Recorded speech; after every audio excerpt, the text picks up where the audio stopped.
नमस्कार मित्रांनो, आपण आज या कथेत गुढीपाडव्याची पूर्ण माहिती आणि गुढीपाडव्याचे काय महत्त्व आहे हे पाहणार आहोत. चला तर मग कथेला सुरुवात करूया. गुढीपाडवा माहिती. चैत्र प्रतिपदा या दिवसाला महाराष्ट्रात गुढीपाडवा म्हणतात. वर्षातील 4 मुहूर्तापैकी हा एक मुहूर्त आहे. चैत्र हा हिंदूच्या कालगणनेनुसार वर्षातला पहिला महिना. याच महिन्यापासून वसंत ऋतूस सुरुवात होते. त्यामुळे संपूर्ण सृष्टी आनंदित होते. हिरव्या रंगीबिरंगी छटा झाडा फुलावर खुलून दिसतात. वसंत ऋतू आपले सारे वैभव अगदी मुक्त हस्ताने मोकळ्या मनाने सृष्टीवर उधळीत असतो आणि अशा प्रसन्न आल्हाददायक वातावरणात आपल्या नव्या वर्षाची सुरुवात होते. मग आपण नव्या वर्षाचे स्वागत नको का करायला? आता आपण पाहणार आहोत गुढीपाडव्याचे महत्त्व. तर गुढीपाडव्याचे महत्त्व. चैत्रचा अर्थ नव्या वर्षाच्या पहिल्या महिन्याचा पहिला दिवस म्हणजे वर्ष प्रतिपदा होय. या दिवसालाच आपण गुढीपाडवा म्हणतो व ही चैत्र शुद्ध प्रतिपदा होय. पण चैत्र या शब्दाचा मूळ अर्थ आपणास माहीत आहे का? या चैत्र महिन्याला चित्रा नक्षत्रावरून नाव पडले आहे. चित्रा नक्षत्रात असलेली ती चैत्र पौर्णिमा आणि ज्या महिन्यात चैत्री पौर्णिमा येते तो चैत्र महिना. चैत्र हा शब्द चित्र या संस्कृत शब्दावरून तयार झाला आहे. चित्र म्हणजे विविध वसंत ऋतूत सृष्टीची शोभा विविध रूपाने वाढलेली असते.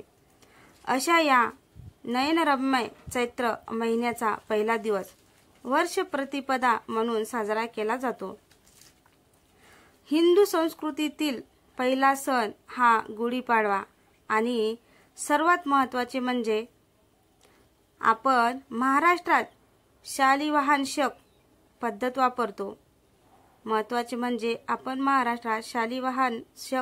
वापरतो. म्हणून वर्षारंभाला गुढीपाडवा हा 4 मुहूर्तापैकी गुढीपाडवा हा 2 अक्षरांनी बनलेला शब्द आहे. गुढी म्हणजे स्वातंत्र्याची ध्वजा व पाडवा म्हणजे विजयध्वज. याच दिवशी ब्रह्मदेवाने जग उत्पन्न केले, सृष्टी निर्माण केली. प्रभू रामचंद्रांनी आपला 14 वर्षाचा वनवास संपवून रावणाचा वध करून याच दिवशी अयोध्या नगरीत प्रवेश केला होता. त्यावेळी लोकांनी गुढ्या तोरणे उभारून दिवस आनंदाने साजरा केला तो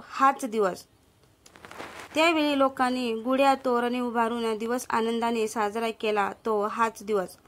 पूर्णामध्ये दिलेली 60 संवत्सरे आहेत. त्यापैकी प्रत्येकाचा वर्षारंभ याच दिवशी केला जातो.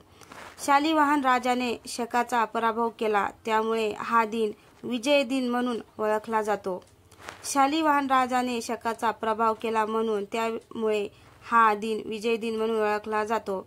शालिवाहन राजाच्या विजय दिनापासून नवीन कालगणना सुरू झाली. त्याला शालिवाहन शक म्हणतात. गुढी म्हणजे शालिवाहन राजाचा विजयध्वज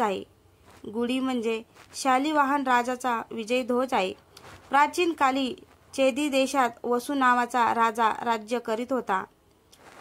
धर्मपालन करणारा राजा तपश्चर्या करत असताना त्याला देवाकडून वेळूची काठी मिळाली.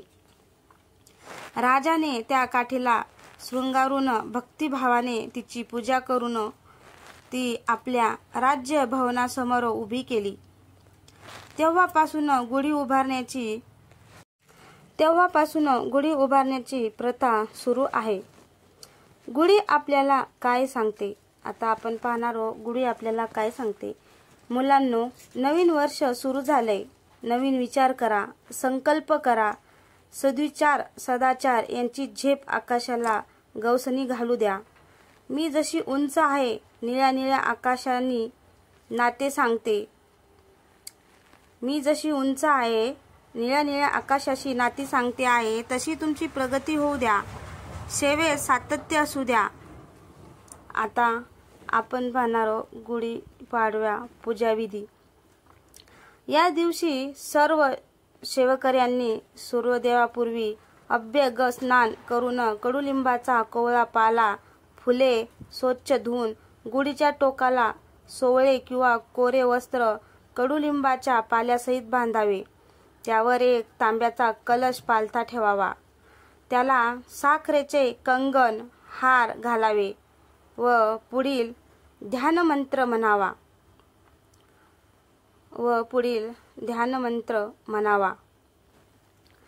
ब्रह्मध्वज नमस्तेस्तु सर्वाभीष्ट फलप्रद प्राप्ते स्मिनवसरे नित्य मद्गृहे मंगल कुरु.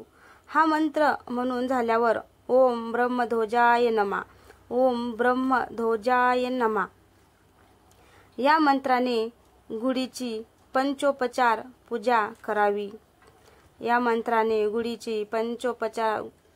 करावी.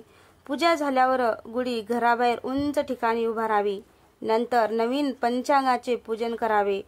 दुपारी सर्व शेतकरी बांधवांनी आपल्या शेतात मध्यभागी खड्डा करून त्यात एक व्यक्ती जेवण करेल एवढा नैवेद्य अर्पण करावा व नैवेद्य स्वीकारण्याची प्रार्थना करावी.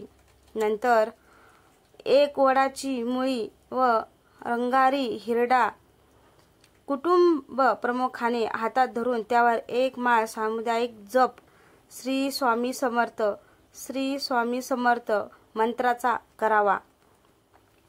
नंतर त्याची पंचोपचार पूजा करावी. त्या वस्तू लाल कपड्यात बांधून घराचे प्रवेशद्वाराचे चौकटीच्या खिळ्यास टांगावे. यामुळे घरातील सर्व व्यक्तींचे आजार व अनेक बाधा संकटे यापासून संरक्षण होते. सकाळी चहा दूध पिण्यापूर्वी कडुलिंबाचा पाला खातात. तो फार कडू असतो म्हणून त्याबरोबर गूळ खातात. हा पाला कडू असला तरी आयुर्वेद शास्त्राच्या दृष्टीने अत्यंत गुणकारी आहे. तो खाल्ल्याने आरोग्य, बल, बुद्धी आणि तेज वाढते. कडुलिंबाचा पाला थंड असल्याने थकवा नाहीसा होतो. मेंदूला तरतरी येते. खरे म्हणजे हा गुणकारी पाला खाण्यास याच दिवशी सुरुवात केली तर उत्तम प्रगती पथावर जाणाऱ्याला खरे म्हणजे हा गुणकारी पाला खाण्यास याच दिवशी सुरुवात केली तर उत्तम प्रगतीपथावर जाणाऱ्याला जीवनामध्ये काही वेळ कडू घोट प्यावे लागतातच याचीही त्यातून प्रचिती मिळते. मंदिरात मिळणाऱ्या कडुलिंबा मिश्रित साखरेच्या प्रसादाच्या पाठीमागे अतिशय मधुर भावना लपलेली आहे. जीवनात कधीही सुख किंवा दुःख एकटे येत नाही. सुखाच्या मागेच दुःख असते आणि दुःखामागूनच सुखाचे आगमन होते. अस्मिता व समर्पण वृत्ती याच्या समन्वयाने बनलेल्या या मानवाने न डगमगता हसतमुखाने विघ्नांचा सामना करावा व जीवनात येणाऱ्या सुख दुःखांनी निराश न बनता गरज पडली तर अनंत कडू घोट पिऊनही प्रभू कार्यात कटिबद्ध होऊन उभे राहावे. असा संदेश हा उत्सव आपणास देत असतो. आता आपण पाहूया पूजेचे साहित्य. गुढीकरिता पितळेचे, तांब्याचे किंवा चांदीचे भांडे, कडुलिंबाचा डंगळा, साखरेची गाठीहार, जरीचा खण, कापड किंवा साडी, फुलांची माळ व वेळूंची काठी इत्यादी साहित्य घेऊन गुढीला हळद कुंकू वाहावे. दारावर आंब्याच्या पानाचे तोरण लावावे. या दिवशी पुरणपोळीचा नैवेद्य दाखवावा. शेवग्याच्या शेंगाची कढी करावी. याच दिवशी याच दिवशी लहान मुलांच्या शाळेत पाटीपूजन, सरस्वती पूजन करावे. पाटीपूजनाची तयारी. पाटीवर चंद्र, सूर्य, सरस्वतीची रांगोळी किंवा प्रत्यक्ष सरस्वती काढतात. हळद, कुंकू, अक्षदा, पैसे, सुपारी, फुले, गूळ, खोबरे, उदबत्ती, फळ वाहून पूजा करावी. गुढी सायंकाळी 4 वाजेच्या आत केव्हाही उतरावी. गावात रामाचे देऊळ असल्यास साखरेची माळ रामाला अर्पण करावी. गुढी उतरवण्यापूर्वी हळद, कुंकू, गुढी उतरवण्यापूर्वी हळद, कुंकू, अक्षता वाहून पूजा करून मग उतरावी. आजच्या दिवशी सेवेकऱ्यांनी महाराजांच्या सेवा कार्यातील खरे सैनिक बनण्याचा संकल्प करायचा आहे. तसेच मिळालेले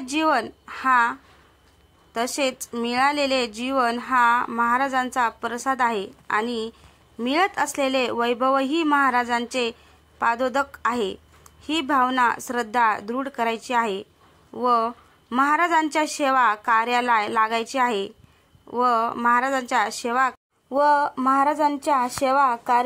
लागायचे आहे असे झाले तरच गुढीपाडवा उत्सव खऱ्या अर्थाने साजरा केल्यासारखा होईल. या सणाविषयी रामायणातील कथा आहे की आता आपण या गुढीच्या 2-3 कथा पाहणार आहोत. या सणाविषयी रामायणातील कथा आहे की कथा गुढीपाडव्याची पहिली. प्रभू रामचंद्र, लक्ष्मण, सीता यांनी 14 वर्षे वनवासात काढली. यावेळी भरत अयोध्येचे राज्य चालवित होता. तो श्रीरामचंद्राच्या येण्याचीच वाट पाहत होता. 14 वर्ष पूर्ण झाली. उद्या सकाळी ठरल्याप्रमाणे जर प्रभू रामचंद्र आले नाहीत तर आपण स्वतःला जाळून घ्यायचे असे त्याने ठरवले. तशी तयारी पण केली व मनोमन राम, सीतामाई व लक्ष्मण यांचे स्मरण केले आणि तो चितेकडे निघाला. एवढ्यात नवल घडले. महाबली वीर हनुमान पुढे आला. भरतास वंदन करून त्याने श्रीराम येत असल्याची सूचना दिली. भरताला खूप आनंद झाला. त्याने शत्रुघ्नाला सांगितले की संपूर्ण अयोध्या नगरी सजवा. श्रीरामांच्या स्वागताची तयारी करा. सर्वत्र आनंद झाला. नंदी ग्रामापासून अयोध्यापर्यंत लोकांनी सुगंधी पाण्याचा सडा टाकला. शंख, शिंगे, झांजा यांच्या आवाजाने सारे आकाश दुमदुमू लागले. श्रीरामांचे पुष्पक विमान खाली उतरले. श्रीरामाच्या दर्शनासाठी सर्वांच्या डोळ्यात प्राण साठले होते. श्रीरामाच्या जयनादाने संपूर्ण अयोध्या नगरी दणाणून गेली. भरत श्रीरामांच्या पादुका डोक्यावर घेऊन पुढे आला. भावाभावांची भेट झाली. ते दृश्य पाहून अयोध्या वासियांच्या डोळ्यात आनंदाश्रूचा पूरच लोटला. रामाने उंचलोनी ते समयी भरत दृढ धरिला हृदयी. तो देखावा काय वर्णावा.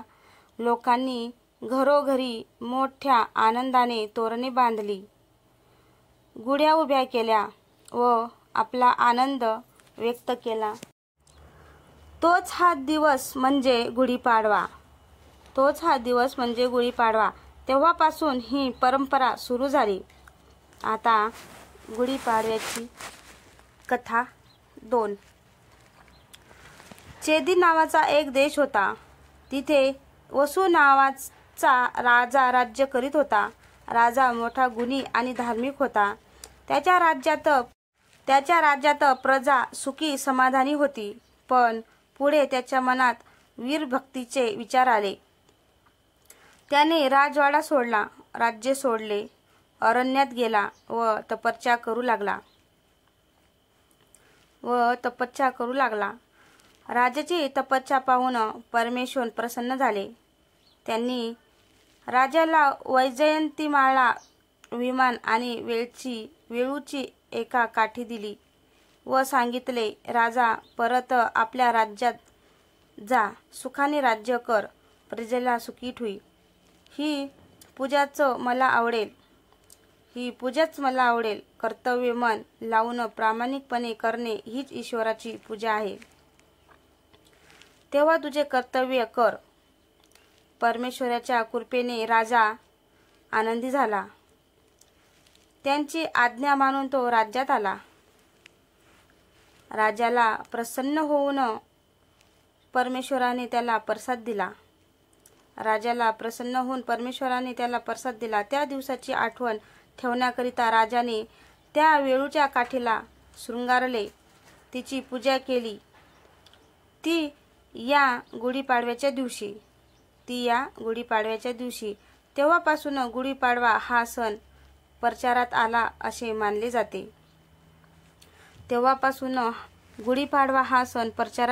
मानले जाते. आता पाहूया गुढी कथा 3. फार वर्षापूर्वीची गोष्ट. त्यावेळी पैठण ही महाराष्ट्रातील राजधानी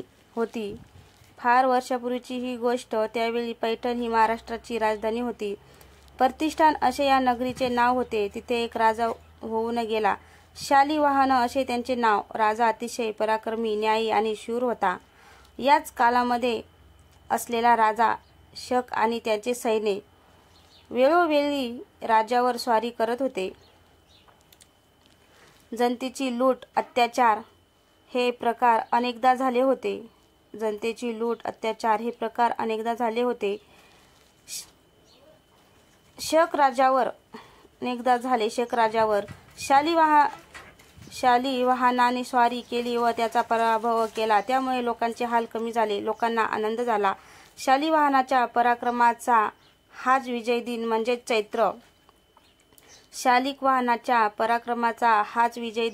चैत्र पाडवा दिवस. या दिवसापासूनच शालिवाहन शक